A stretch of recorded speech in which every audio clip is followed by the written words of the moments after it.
क्या तुमने कभी सोचा है कि अगर हम पृथ्वी के पास एक वर्महोल खोल दें तो क्या होगा? क्या यह इंसानों को नई दुनिया तक पहुंचाने का जरिया बनेगा, या फिर यह पूरी पृथ्वी को निगल जाएगा? यह सवाल किसी साइंस फिक्शन फिल्म का प्लॉट नहीं है, बल्कि यह एक असली वैज्ञानिक समस्या है। जरा सोचो, तुम अपने कमरे में बैठे हो और अचानक तुम्हारे सामने एक चमकता हुआ गोला प्रकट होता है। यह एक अदृश्य सुरंग है जो किसी और जगह से जुड़ी है, शायद किसी और गैलेक्सी से, शायद ब्रह्मांड के किसी छोर से, या फिर कहीं और। एक ऐसी जगह जिसका अस्तित्व तक हम नहीं जानते। विज्ञान के अनुसार वर्महोल्स सापेक्षता के सिद्धांत, थियोरी ऑफ रिलेटिविटी के तहत संभव हो सकते हैं। ये दो स्थानों को अंतरिक्ष समय स्पेस टाइम में जोड़ने वाले शॉर्टकट्स होते हैं। लेकिन अगर ऐसा कोई वर्महोल पृथ्वी के पास खुल जाए तो इसके परिणाम क्या होंगे? क्या यह हमें ब्रह्मांड के सबसे रहस्यमय कोणों तक ले जा सकता है, या फिर यह पूरी पृथ्वी को एक ब्लैक होल में तब्दील कर देगा? आज हम इसी विषय पर गहराई से चर्चा करेंगे। वर्महोल्स का विचार पहली बार 1935 में अल्बर्ट आइंस्टीन और नाथन रोसेन द्वारा प्रस्तावित किया गया था, जिसे आइंस्टीन-रोसेन ब्रिज कहा जाता है। लेकिन अगर हम इतिहास में जाएं तो कई प्राचीन सभ्यताओं में ऐसे सुरंगों का उल्लेख मिलता है जो दो दुनियाओं को जोड़ती थीं। उदाहरण के लिए, हिंदू ग्रंथों में वर्णित आर्ष मार्ग और नॉर्स माइथोलॉजी में बिफ्रोस्ट ब्रिज। क्या ये केवल कल्पनाएं थीं, या फिर हमारे पूर्वजों ने किसी ऐसी तकनीक का अनुभव किया था जिसे आज हम वैज्ञानिक रूप से समझने की कोशिश कर रहे हैं? लेकिन असली सवाल यह है, अगर आधुनिक विज्ञान हमें एक वर्महोल खोलने की तकनीक दे तो हम इसका उपयोग कैसे कर सकते हैं, और क्या यह सुरक्षित होगा? अब जब हमने वर्महोल के रहस्य को छेड़ा है, तो आइए जानते हैं कि विज्ञान इसके बारे में क्या कहता है। क्या वर्महोल्स वास्तव में संभव हैं? क्या हम उन्हें अपनी इच्छानुसार खोल और नियंत्रित कर सकते हैं, या फिर यह केवल थ्योरी तक ही सीमित है? सबसे पहले आइंस्टीन के सामान्य सापेक्षता के सिद्धांत, जनरल थ्योरी ऑफ रिलेटिविटी को समझना जरूरी है। 1915 में इस सिद्धांत के तहत यह साबित हुआ कि द्रव्यमान, मैस और ऊर्जा, एनर्जी के प्रभाव से स्पेस टाइम मुड़ सकता है। जब कोई भारी वस्तु जैसे कि कोई ब्लैक होल स्पेस टाइम को अत्यधिक मोड़ती है, तो कभी कभी ऐसा लगता है कि वह दूसरी जगह से जुड़ रही है। इसी विचार को बाद में वर्महोल थ्योरी कहा गया। 1935 में आइंस्टीन और उनके सहयोगी नाथन रोसेन ने गणना करके दिखाया कि ऐसी सुरंगें, जिन्हें आइंस्टीन-रोसेन ब्रिज कहा जाता है, सैद्धांतिक रूप से संभव हो सकती हैं। पर समस्या यह थी कि ये अस्थिर थीं और तुरंत ही बंद हो जाती थीं। लेकिन सवाल उठता है, क्या होगा अगर हम किसी तरह इन्हें खुला रख सकें? यहां पर आता है एक्सोटिक मैटर। यह एक काल्पनिक पदार्थ है जिसमें नकारात्मक ऊर्जा घनत्व, नेगेटिव एनर्जी डेंसिटी होती है। वैज्ञानिकों का मानना है कि अगर हमारे पास पर्याप्त मात्रा में यह पदार्थ हो तो हम एक वर्महोल को स्थिर रख सकते हैं और इसका उपयोग अंतरिक्ष यात्रा के लिए कर सकते हैं। परंतु यह इतनी आसान प्रक्रिया नहीं है। अगर हम पृथ्वी के पास एक वर्महोल खोलने का प्रयास करें तो इससे जुड़े कई खतरनाक परिणाम हो सकते हैं। सबसे बड़ा खतरा यह है कि अगर यह अनियंत्रित हुआ तो यह एक ब्लैक होल की तरह कार्य कर सकता है और आसपास की हर चीज को अपनी ओर खींच सकता है। दूसरा बड़ा खतरा यह है कि वर्महोल के दूसरी ओर क्या है, हमें इसकी कोई गारंटी नहीं है। यह किसी अन्य ग्रह, किसी और गैलेक्सी, या फिर किसी अनजान और खतरनाक आयाम डायमेंशन तक खुल सकता है। क्या हो अगर यह किसी ऐसी दुनिया से जुड़ जाए जहां हम नहीं रह सकते, या फिर अगर इसके दूसरी तरफ कोई ऐसी ताकत हो जो हमारे लिए खतरा बन जाए? यही कारण है कि वैज्ञानिक अभी तक इस पर केवल थ्योरी तक सीमित हैं। वर्महोल्स का सिद्धांत केवल आधुनिक विज्ञान तक सीमित नहीं है। अगर हम इतिहास में देखें तो कई प्राचीन सभ्यताओं में ऐसे रहस्यमय द्वारों का उल्लेख मिलता है जो दो स्थानों को जोड़ते थे। उदाहरण के लिए, हिंदू ग्रंथों में वर्णित आर्ष मार्ग एक ऐसा रास्ता था जो समय और स्थान की सीमाओं से परे जाने की बात करता है। क्या यह एक वर्महोल का वर्णन था? इसी तरह नॉर्स माइथोलॉजी में बिफ्रोस्ट ब्रिज का उल्लेख मिलता है, जो पृथ्वी और देवताओं की दुनिया को जोड़ने वाला एक रहस्यमय पुल था। पर विज्ञान की बात करें तो 1970 के दशक में स्टीफन हॉकिंग और उनके सहयोगियों ने वर्महोल्स की स्थिरता पर शोध किया।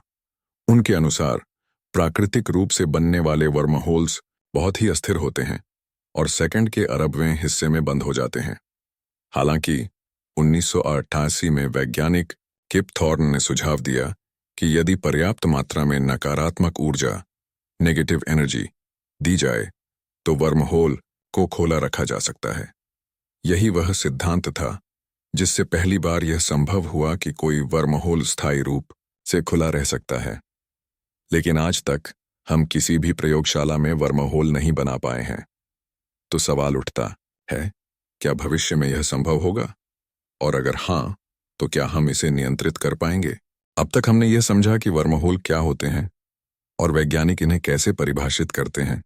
लेकिन असली सवाल यह है, क्या हम वास्तव में एक वर्महोल को खोल सकते हैं? और अगर हाँ, तो क्या इसे नियंत्रित करना संभव होगा? कल्पना करो कि हमारे वैज्ञानिकों ने किसी अत्याधुनिक प्रयोगशाला में ऐसा एक प्रयोग शुरू कर दिया है। वे स्पेस टाइम के भीतर इतनी ऊर्जा संकेंद्रित कर रहे हैं कि अचानक एक चमकदार सुरंग जैसी संरचना बनने लगती है। पर यह कितनी स्थिर होगी? वर्महोल बनाने के लिए हमें कुछ ऐसे तत्वों की जरूरत होगी जो सामान्य भौतिक नियमों को चुनौती दें। यही कारण है कि वैज्ञानिक एक्सोटिक मैटर पर रिसर्च कर रहे हैं। यह एक काल्पनिक पदार्थ है जिसमें नकारात्मक ऊर्जा घनत्व नेगेटिव एनर्जी डेंसिटी होती है। साधारण पदार्थ में गुरुत्वाकर्षण खिंचाव पैदा करता है, लेकिन एक्सोटिक मैटर इसे उलटा धकेलता है। यह सिद्धांत रूप में एक वर्महोल को स्थिर बनाए रख सकता है, लेकिन इसे प्राप्त करना आसान नहीं है। वैज्ञानिकों ने कैसिमिर प्रभाव कैसिमिर इफेक्ट नामक एक क्वांटम यांत्रिकी क्वांटम मैकेनिक्स घटना में कुछ सुराग पाए हैं।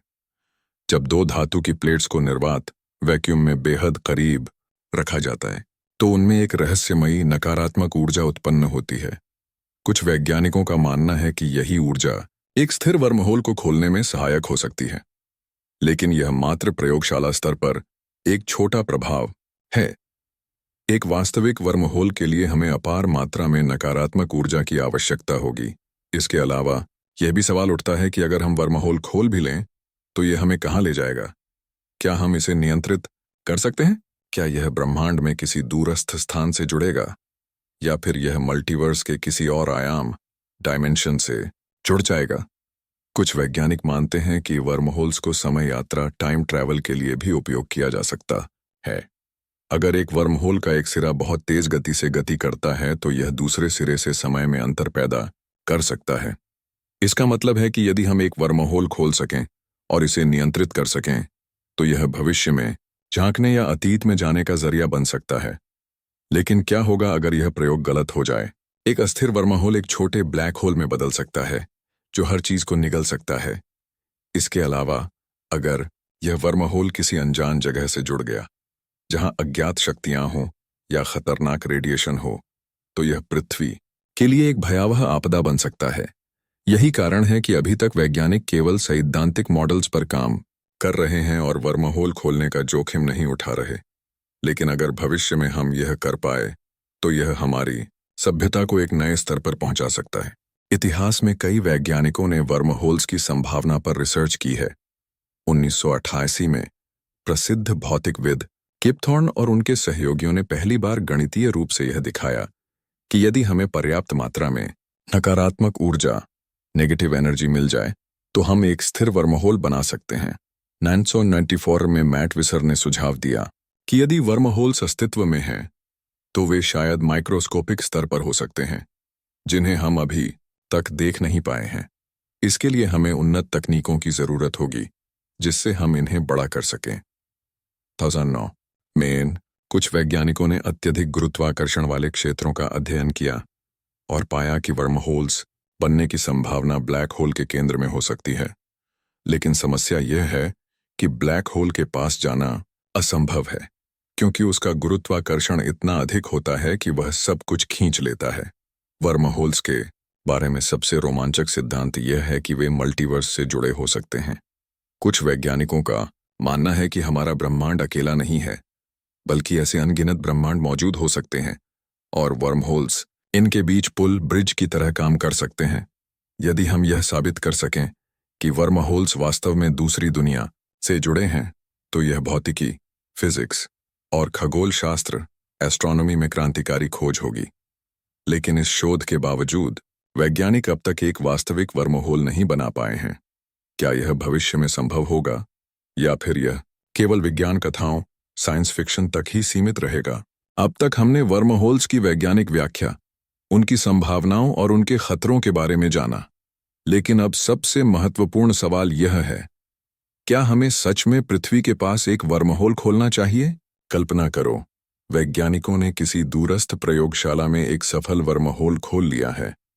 पहले यह स्थिर प्रतीत होता है और इसके दूसरी तरफ झांकने पर वे किसी अज्ञात स्थान को देखते हैं, शायद किसी अन्य गैलेक्सी को, या शायद एक पूरी तरह से अलग ब्रह्मांड को। लेकिन फिर अचानक कुछ अजीब होने लगता है। वर्महोल के किनारे कंपन करने लगते हैं और यह धीरे धीरे फैलने लगता है। इसके चारों ओर गुरुत्वाकर्षण बढ़ जाता है, जिससे पास की चीजें इसकी ओर खींचने लगती हैं। वैज्ञानिकों को अचानक एहसास होता है कि यह अस्थिर हो रहा है, और अगर इसे तुरंत बंद नहीं किया गया तो यह नियंत्रण से बाहर हो सकता है। एक वैज्ञानिक हड़बड़ी में कंट्रोल पैनल पर टाइप करता है, सुरक्षा प्रोटोकॉल को सक्रिय करने की कोशिश करता है, लेकिन यह बहुत देर हो चुकी होती है। वर्महोल अनियंत्रित रूप से फैलने लगता है और एक मिनी ब्लैक होल में बदल जाता है। पृथ्वी के गुरुत्वाकर्षण क्षेत्र में यह असमानता पैदा कर सकता है, जिससे जलवायु परिवर्तन, भूकंप और ज्वालामुखी विस्फोट जैसी आपदाएं जन्म ले सकती हैं। क्या यह महज एक काल्पनिक परिदृश्य है, या फिर विज्ञान की एक संभावित वास्तविकता? वर्महोल्स पर काम करने वाले कई वैज्ञानिक मानते हैं कि अगर हम इसे नियंत्रित करने का तरीका नहीं ढूंढते, तो यह पूरी मानव सभ्यता के लिए खतरा बन सकता है। लेकिन दूसरी ओर, अगर हम इसे स्थिर करने की तकनीक विकसित कर लें, तो यह हमें असीमित ऊर्जा स्रोत, समय, यात्रा और नई दुनिया तक पहुंचने का अवसर दे सकता है। लेकिन क्या हम इसके लिए तैयार हैं? यह एक दार्शनिक प्रश्न भी है। क्या हम ब्रह्मांड के ऐसे रहस्यों से छेड़छाड़ कर सकते हैं जिनकी पूरी समझ हमें अभी तक नहीं है? इतिहास में कई बार इंसान ने अपनी सीमाओं को लांघने की कोशिश की है। हमने समुद्रों को पार किया, अंतरिक्ष में कदम रखा और क्वांटम यांत्रिकी की गहराइयों तक पहुंचे।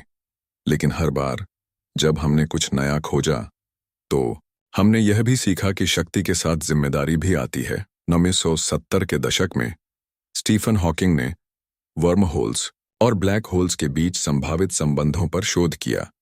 उनके अनुसार, अगर वर्महोल्स स्थिर नहीं हुए तो वे अराजक ऊर्जा विस्फोट में बदल सकते हैं।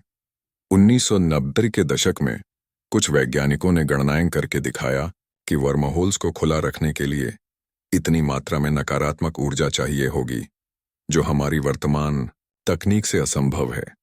लेकिन इसका मतलब यह नहीं कि यह भविष्य में असंभव रहेगा। अगर हम एक दिन क्वांटम, ग्रेविटी और डार्क एनर्जी को नियंत्रित कर सकें, तो हम वर्महोल्स को सुरक्षित रूप से खोल सकते हैं।